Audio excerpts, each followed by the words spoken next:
reflect that thinker what he thinks into it.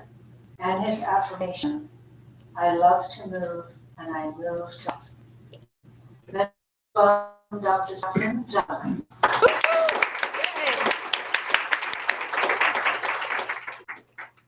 Thank you, everybody. That's so nice. So as you can see, I'm so grateful that you guys are able to welcome me virtually. What Anne sometimes liked to say but did not say is, I am a Los Angeles local now because I just moved, but because I lost my vision, I can't really drive out to you guys. Eventually, I will be able to, and it's in the works, I swear. But we've got 3 things that I can actually promise you from this presentation specifically. The first one is you're going to see a lot of purple. It's my favorite color, so you're going to see a lot of it. The second part is I'm not going to tell you to just go out and exercise more. If that's what you thought I was going to tell you, to reduce it and go exercise, sorry, you're going to be disappointed. And the last part, of course, is we're going to make it fun. I'm going to try to strike a balance between Corinne and Anne in terms of energy, and we'll see where I land in all of that. So let's talk about sitting. But before we talk about sitting, I'm guessing you're going, why am I sitting down for this? So let's have a little movement break. If you have the space around you, if you are joining us in from home, you can do this seated or standing up. We're going to do a very, very brief one of just standing up and gently leaning either forward. You can go to your knees. I don't know if there's a chair in front of you. I don't want to hit your head. And just reaching up. Just gentle movement forwards and backwards. This is the one we do most all of our day. We reach forward for a cup of tea, a cup of water, whatever it might be. The one we don't do as much is side to side. If you're standing next to people, please don't hit them. I don't want to go into all of that. But we don't do as much of the side to side. It might be stepping, it might be reaching, whatever it is. The one we do the absolute least is twisting. You don't really twist almost at all. And it's synonymous with injury. We twist our ankle, we bend down to pick something up, twist, our back goes out, whatever it might be. So all I urge you to do with this is as you take your movement breaks, because we're going to be talking about that as part of your life and work, twisting is one of those that's important to incorporate, but do it gently because we do it the least. All right, I'm going to be standing for the entire time. If you're at home, feel free to choose whatever it is that you want to do, but I'm happy if you decide that you want to stand with me. So what are we talking about today? First of all, in order for you to receive what we're going to be talking about today, I would love for everybody to take a nice deep breath. Take it into the belly, and yesterday I learned, take it into the back of your rib cage as well. Really fill everything up. And the reason I have you starting with a deep breath, and maybe a few deep breaths, is a little self-serving. So this stimulates your parasympathetic nervous system, that rest and digest part. And you get to rest a little bit because it's Sunday, but also you get to digest it. It's resting. Yeah, and digesting. Digesting, yes. Yeah. So what are we talking about today? We're going to talk about what sitting is doing to your body, of course, your body and your mind, because it's sitting on your brain. We're going to talk about what are the trends. How much are we sitting? Is it really that bad? We'll talk about what you can do about it, and it's not going to be exercise, like I'm telling you. And the final thing is, what is the big picture? What am I trying to do with all of this, and where is this all going? So the first part is, let's talk about movement. Now, I got my doctorate in physical therapy. I got my bachelor's in kinesiology. I love movement. And the statement I love to say is that movement is life and to move is to live. Now, it may sound that I say that just for the physical body, but I mean that for the mind. I mean that for the soul. And before anybody gets on me, when you're sleeping, you're still having processes and movements in your body. There's still movement. But I just mean when there's absolutely no movement whatsoever. So we need to talk about movement. And don't misunderstand, movement and exercise are 2 different things. Exercise is part of movement, but movement is so much bigger. So what happens in general? What are we doing? Do we move a lot? Do we not move a lot? We usually sit. We're going to be talking about sitting after all. So sitting looks a lot like this most of the time. We see a lot of happy people, possibly paid actors, probably paid actors, that are sitting and they're happily and joyously doing all of this. They might be working. But what's happening to our bodies as we're doing this?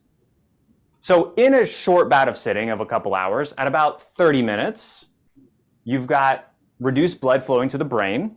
So you're sitting on your brain effectively. And your ability to break down fat drops by as much as 90%. Then at about an hour, you've got increased stiffness in your low back. At an hour and a half, the amount of mistakes and errors you make, especially in creative tasks, increases by 50%. So you're thinking you're being productive, but not necessarily. And by 2 hours, you've got even more stiffness in all of your limbs, and it is all progressing. Now, this seems a little doom and gloom, but here's the wonderful thing. If you've got beautiful purple movement, I told you there was going to be purple. If you have beautiful purple movement, all of that is reversed. If you take a movement break of 2 minutes, you're good. But if that was the case, I would just say just move a little bit, and that would be the easy solution. Unfortunately, we also have to look at what about sitting throughout the entirety of the day? How does that impact your body over the weeks, months, and years? So at about 4 hours of sitting throughout the day, you've got increased blood pressure, and that ability to break down fat again goes down. At 6 hours of sitting, increased risk of anxiety and depression. So again, affecting the brain. And at 8 hours, a doubled risk of cardiovascular disease. Yeah. Okay, so we've lost your picture. We're not sure if it's us or you. And thank you guys for your patience. Sure. A little technical, please. Yeah, you were cutting in and out, and then we lost picture. Yes. Am I still It shows gone? us that he's on. Yes. Yes. Yeah, you're frozen. They said you're frozen. But we see purple. We see purple. That's awesome. The So color. They're The seeing colors. purple. And if we can't get this going, are you guys okay with purple background and hearing his voice? Sure. Awesome. So let's keep going. We have a wonderful, wonderful community here that's very forgiving. I appreciate it. We will go audio only. I'll still keep flipping the slides in case the technology catches up at any point. But you'll get to listen. Yeah, to it. yeah, Hey, you're back. I'm back. We see. Yes. Woohoo. Awesome. Awesome. More awesome than ever. Oh. So I'm back. There's still purple. There's still some purple on the screen. You're still in luck. You got to see all of it.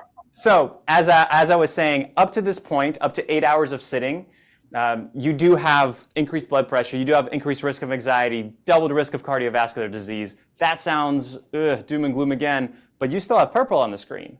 So as long as we have enough movement throughout the day, we're good. This all balances out, and it's perfectly fine. But here's the catch. The catch is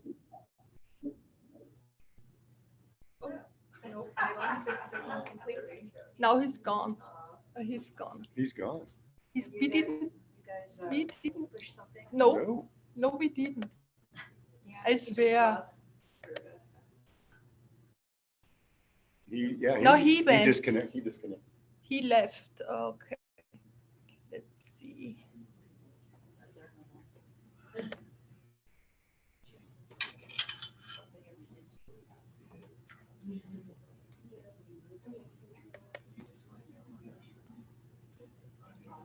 Do we have his phone number? No, he has to sign in. Yeah. Well, he's going to see he's got disconnected. We didn't disconnect. No, we didn't. And on his end, he's got a lot going on. He's Yes. hitting buttons and he's got a slideshow. Oh boy. Yeah, I just texted him. This is a catastrophe, right? No. No, it's not. No. Somebody mentioned it, but no. While they're getting together, are you getting it together? Yeah. Okay, but maybe He's just on his end. a big, before we do that, everybody take a deep breath. A deep breath. And a couple of la la la la la la la la la la la.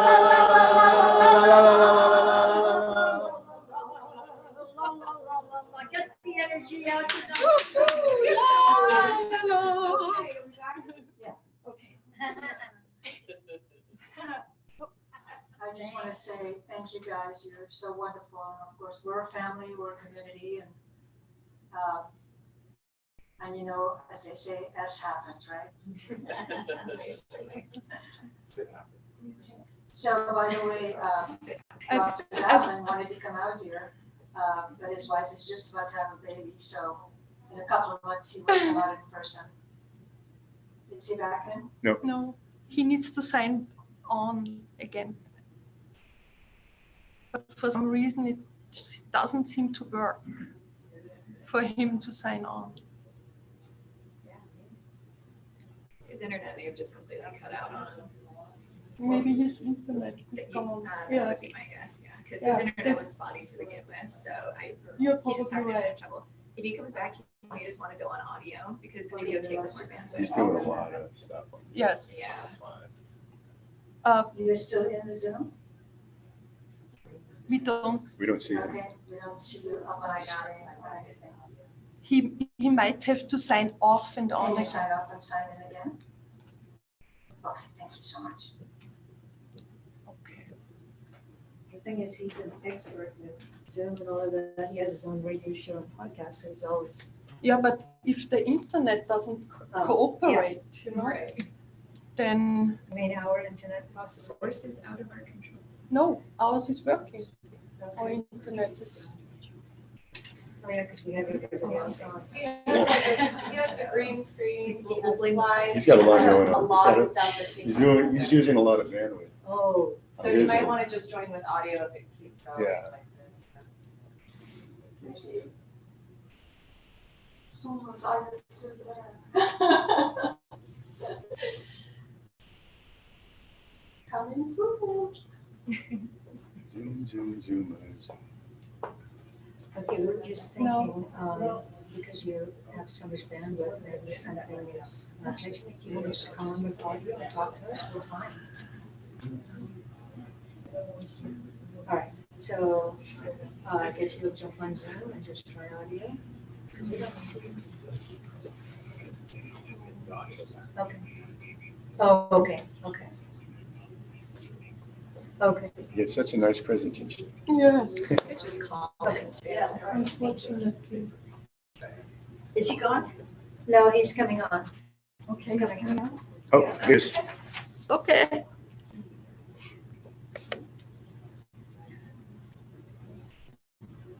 Just let him do it, I Yeah. guess. Okay, now we. so we have his audio and his picture. There he is. Yes. Hey. We have you, right, Stefan? Is he here? No. Can you hear us, Stefan? Yep, I can hear you. I'm here.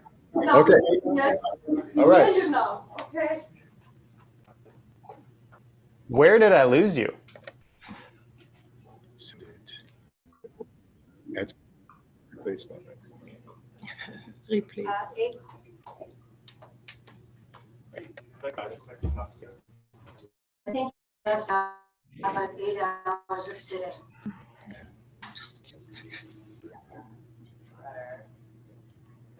Okay, we see him? You can go ahead. Okay. Which part did I drop off on? Sorry, I couldn't hear that. 8 hours of sitting. 8 hours of sitting. Okay, gotcha. That explains it. There was a hilarious joke. I wonder why nobody laughed. But I will just do it this way and we'll make it work. So, all perfectly fine. So the thing about the 8 hours of sitting is up to that point, if you're doing exercise and if you're moving throughout your day and it's 150 minutes a week is all that it takes. So 30 minutes, 5 times a week, and you can have the weekends off. That is all reversible. The issue comes when you sit 11 or more hours a day. So 11 or more hours a day increases your risk of premature death by 40%. Which is big. 11 or more hours, 40%. It's not reversed with exercise.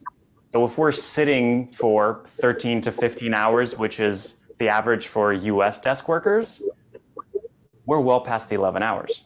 The global average, by the way, is 12, so it all depends. An hour of exercise, 3 hours of exercise, that's not going to be feasible for us in terms of reducing sitting.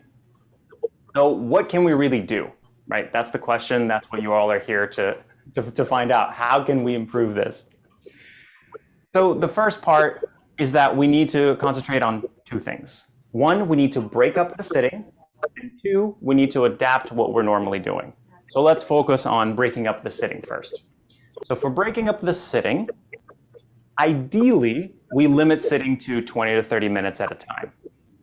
If you are somebody who is sitting usually for an hour, hour and a half, do not start with 30 minutes. That is going to interrupt your workflow and be very difficult for you to do.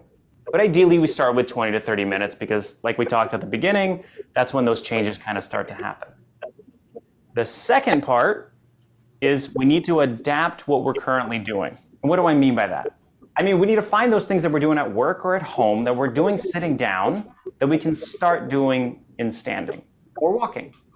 Things like standing at your computer for Zoom calls, like I'm doing right now, despite all the technical difficulties. Answering your emails first thing in the morning for 15 minutes standing up at a counter, taking your phone calls, walking or pacing around your office.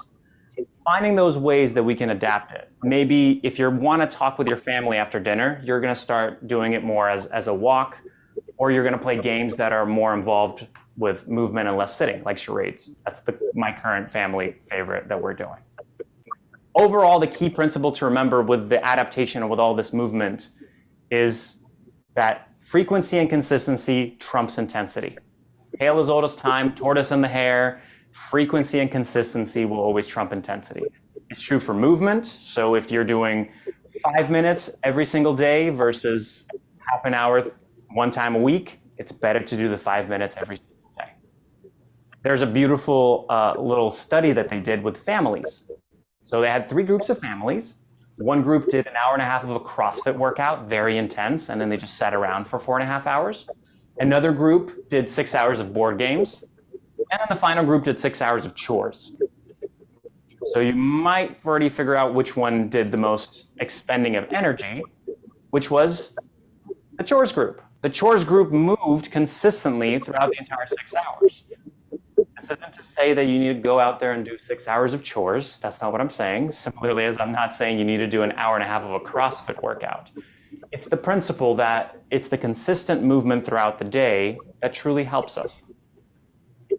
So let me give you some very quick, brief things that you can take with you to work and use, and then things that you can do at home and use as we finish all of this off. So the first thing at work, sort of like we said already, breaking up the amount that you're sitting. You can do that by setting a timer, or you can do that by setting aside a specific task. So you're saying, this is going to take me 35 minutes, 43 minutes, I don't know. Instead of a timer interrupting me, let me go ahead and finish this, and then I will do the movement. Now, when we get to the movement part, I started out having a list. I actually had a list of the movements that I was going to do. I like exercise. Some of them were exercises, but I don't think you should do exercises. The things that should be on your little list can be things like, I'm going to get a glass of water. I might do a chore if I'm working from home. Or I may even go and talk to a colleague if I'm in the office, right? So then by the end of the day, not only do you have your chores done and various things, but you're also living healthier. So you have that list. Also, it's so that you don't stand up and go, I don't know what to do. This guy told me that I need to stand up every so often, I guess. So I'm going to do that. You actually know these are the things that I'm going to be doing that are going to be movement-based for me. So then the next thing is at work, adapting what you can. So be that standing for a Zoom call, be that answering your emails and standing for the first part, or maybe right after lunch. What are the things in your office that you can adapt? Speaking of your office, decluttering, by the way, is a wonderful tool because not only is it movement to declutter your office, but also it makes movement so much more accessible to you because you don't have wires and things all over the place. And then from the standpoint of how that affects your brain and mind, clutter, our subconscious still picks up all the stimuli that we see. So we might be focusing on one point of the screen, but our brain is picking up everything around it as well. So if it is cluttered and there's all these intentions and sticky notes and things that are reminding you about other things, the subconscious is still processing all of that. And that might be wearing you out throughout the day. So what about home? The easy, quick, and use things at home are chores as exercise are very, very easy. And just thinking of it in that way of, I get to move my body and it's good for me. It's not just taking out the trash because I don't want to. That's my personal hard one where I always have to take it out. Doing more and more chores by hand is going to be more movement. You have to strike a balance there. I'm not saying never use electricity. So things like washing dishes by hand versus a dishwasher, mowing your lawn with a push mower versus a ride mower, cutting vegetables and cooking by hand versus getting pre-cooked meals. You have to strike a balance. It's not that we're completely against all of those things, but it's ways for you to find movement. Speaking of dinner and food, average American family sits for about an hour for dinner. If you plate your food in the kitchen, and then if you want seconds, you go back into the kitchen to get seconds, you've now just broken up your hour of sitting into that 30-minute chunk. So it's a very easy one to grab and go. If you have kids, or if you really care about balance and practicing your balance, putting on your shoes while standing up, I really struggle with this one. This one's really tough because it's just so hard, but it's a good one to try and practice. Parking further away, you probably have heard this one. It's the classic one from the pandemic. There are more open parking spots there, you get social distancing, and you don't have to circle around quite as much to find that parking spot. And it gets you a little bit more of that movement. And then the final part, and this is truly the most important part that I think is there, is making sure that your friends and family are on board with this. This also includes your coworkers, depending on whether or not your coworkers are your friends, questionable, but your coworkers and as many people as you can to include into all of this and building up that culture around the movement and the reduced sitting. So as I mentioned before, this is the things of, hey, we're doing these meetings, maybe we do them all walking, and we're all gonna be on our phones for this specific meeting. After dinner, as the family, maybe we are gonna play things like Twister or whatever else it might be, instead of just sitting around and half watching something on Netflix while we chit chat back and forth. Just finding those ways that we can move. And so the final thing to summarize all of it, I had a fun slide prepared, but we're gonna do it this way. The one thing that was not in my bio is that I am Russian. And so I have a toast that I'm gonna do in a Russian accent for you guys that I think you will like. If you have anything to drink, you are welcome to toast with me. Otherwise, this, I think, sums up the entirety of this presentation. So I raise this here mug, cup, chalice, or glass, or bottle, to my brighter future, healthier than my past. I will not be perfect, for none truly are. I will fail often, as do all that go far. But I will keep moving in the mind, body, and soul, for stagnation kills spirit of both young and old. I will start today. I will sit less. I will love to move. На здоровье.